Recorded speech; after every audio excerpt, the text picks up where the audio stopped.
স্বপ্ন হচ্ছে তিন প্রকার। একটা হচ্ছে আল্লাহ তাআলার পক্ষ থেকে, যেটা আল্লাহ দেখান। আরেকটি হচ্ছে শয়তানের পক্ষ থেকে, যেটি শয়তান মানুষকে দেখায়।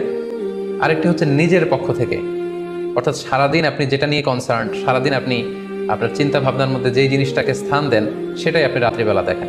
অর্থাৎ দিনের বেলা হয়তো কেউ খেলাধুলা নিয়ে খুব ব্যস্ত, সে খুব ফুটবল পছন্দ করে, সারাদিন ফুটবল খেলে, দেখা যাবে যে রাতের বেলাও সে স্বপ্নে দেখছে যে সে ফুটবল খেলছে, অথবা স্টেডিয়ামে যে সে ফুটবল খেলা দেখছে। দিনের বেলা হয়তো সে বাজারে যে ব্যবসা বাণিজ্য করে, রাতেও হয়তো দেখা যাচ্ছে সে যে জিনিসপত্র কিনছে, দরদাম করছে, সেটা তার পক্ষ থেকে।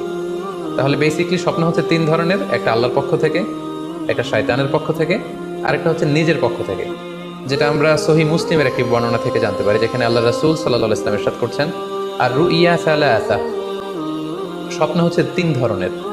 ফারুইয়া আস-সালিহা বুশরা মিনাল্লাহ, যেটা ভালো স্বপ্ন সেটা হয় আল্লাহর পক্ষ থেকে।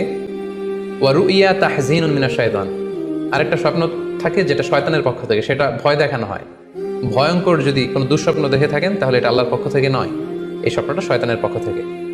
আরেকটি হচ্ছে রুইয়া মিম্মা ইউহাদ্দিসুল মারউ নাফসাহু, আরেকটি স্বপ্ন ব্যক্তি সে নিজের সাথে নিজে স্বপ্নে হয়তো কথা বলে বা এমন কিছু দেখে যেটা সুসংবাদও নয়, যেটা ভয়ঙ্করও কিছু নয়, বরং সারাদিন সে যে বিষয়টি নিয়ে চিন্তা ভাবনা করতো, রাতে সেটার একটা প্রতিচ্ছবি, সেটাই সে দেখতে পাচ্ছে।